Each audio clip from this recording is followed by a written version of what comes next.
Coming up in this Fincast, my most natural aquarium becomes even more natural because of something I found in my canoe. I use the Chemipure Elite and Nuvo 16, and a couple teaspoons in a bag on each side, and change it out like once a month, and it just keeps everything pure and clean. No phosphates, everything's good to go. It's pretty much a worry-free system because of the Chemipure.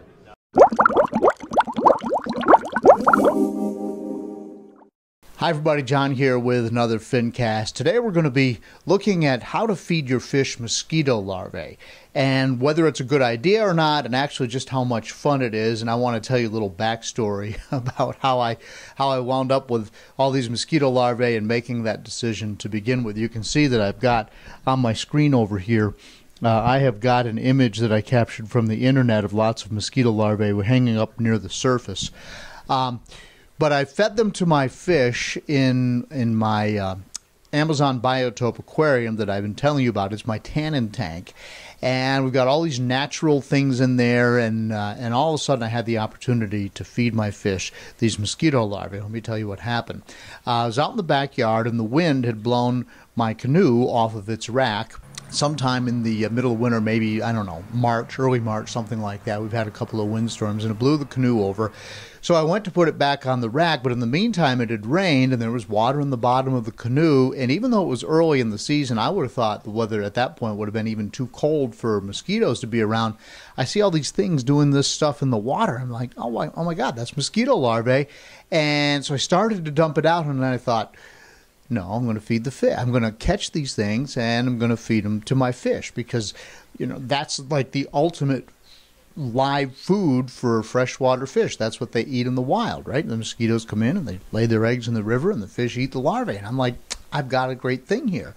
So, of course, I then had to go inside and get a dip net and see if I couldn't capture a bunch of these. And at first I was trying to get them one at a time, and I was only, it wasn't working real well. Then I just decided, well, there was all this kind of crud in the bottom of the canoe, so I was trying to avoid that. But I just took the net and just took a big dip like that. And I caught, I don't know, dozens at least, if not hundreds of mosquito larvae with just about every dip. So I went and got a lemonade pitcher from the house and put all these larvae in the lemonade pitcher.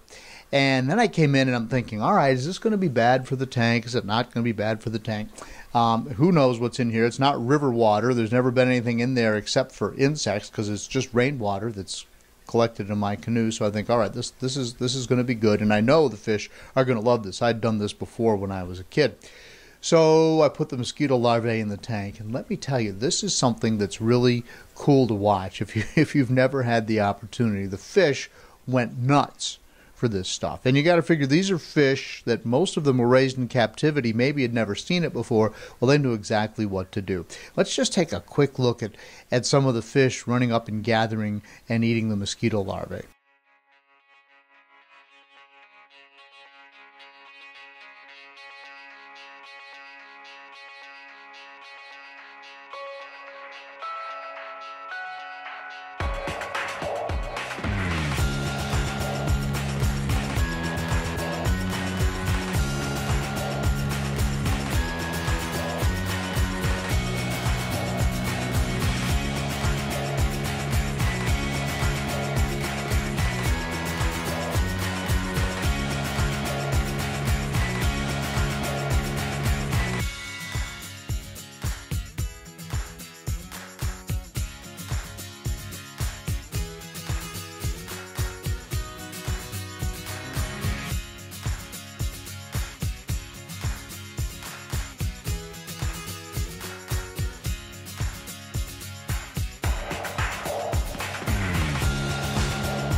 Some of the video was pretty good and some of it not so good. You got to remember that what I set out to do on this particular morning was to put the canoe back on the rack, and I still hadn't accomplished that.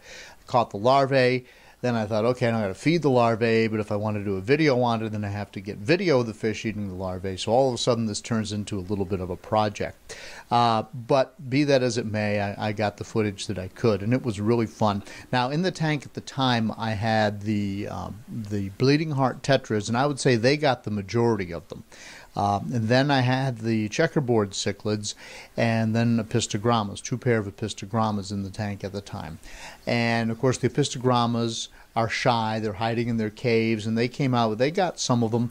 I believe the checkerboards got a few, and then the tetras, oh, and I've also got a redfin tetra in there. The tetras were going nuts. They started getting really fat eating these things. So before I did the video, I thought, well, I don't want to suggest to everybody that they go out and do this. So I did a little Googling around to see what people thought about it. And by and large, the aquarium community believes there's nothing wrong with doing this. In fact, a lot of people will actually put a bucket or a rain barrel out, and they'll go out and catch the larvae and then put them right in the tank. Because again, now if you take it out of the river, you might be introducing some pathogens from the river into your aquarium, but if it's only been in a rain barrel in your house, that's not a problem. People did have some concern that you might be getting larvae from other kinds of insects, dragonflies, damselflies, that kind of thing, which might actually hurt smaller fish or shrimp if you have them in your tank, so you want to be careful with that. And then there were some folks who were even talking about, well, you don't know what's in the rainwater, and if you put too much water in your tank. And then what I did is I just dipped the larvae out with a net, gave it a rinse under the sink, and then put it in there, and whatever crud went in with it. But again, this is my Tannin Tank, and I've got leaves dissolving and all kinds of stuff, so crud is not a huge issue in this tank. But other people suggested different ways to do this. And then there's a lot of discussion about catching the larvae and then freezing them in ice cubes, so that you essentially kill them, and then just putting the ice cubes in the water and let the ice dissolve and letting the larvae come out as they will, and they still have all of their nutrition in them. Whatever it had before you froze it is still there. So it's not live to stimulate the fish, but you still have all the nutrition, and there's no chance that something could live and possibly do some damage to your fish tank. And then I've actually found a couple of reports, and I'm pretty leery about this, of people who said, yeah, I froze them, and then I still wound up with live mosquitoes in my house. I just can't believe that would come from the ice cube. I just can't. And there were some other people in that particular thread who refuted that as well. So I think if you freeze them, you're probably okay. I think if you just dump them in your tank, you're probably okay. The way my fish went nuts on these things, I don't think there's any way that any of these larvae survived to be a mosquito. The problems with mosquitoes, they carry Zika and West Nile virus and malaria and some of the things that we know about mosquitoes. So obviously you don't want to be raising mosquitoes around your house. You don't want to be raising mosquitoes in your fish tank. I think all of those are worth mentioning.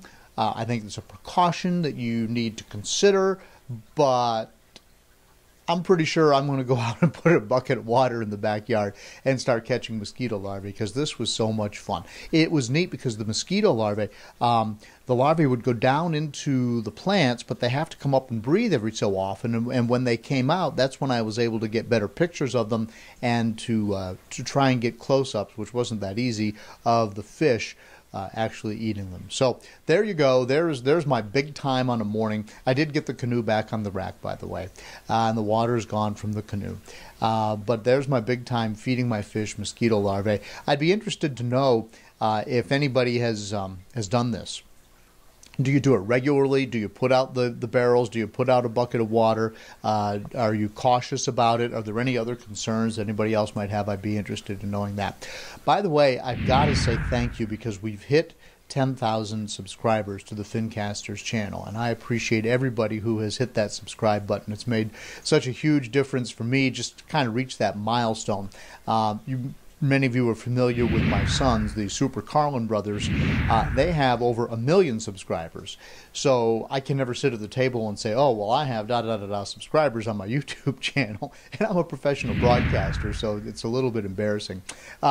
But at any rate, I'm very happy just to get to 10,000, a nice round number, and that will allow me to do YouTube Live, which I'll be experimenting with now, because YouTube won't let you do that until you get to that 10,000, the magic 10,000 number. So please subscribe, please share this video, please, if you like it, and let me know what you think. And then, of course, you can follow me if you search for Fincasters on Twitter, or search Fincasters on Instagram. I have lots of original pictures there as well. Appreciate you watching, and I'll see you in the next Fincast.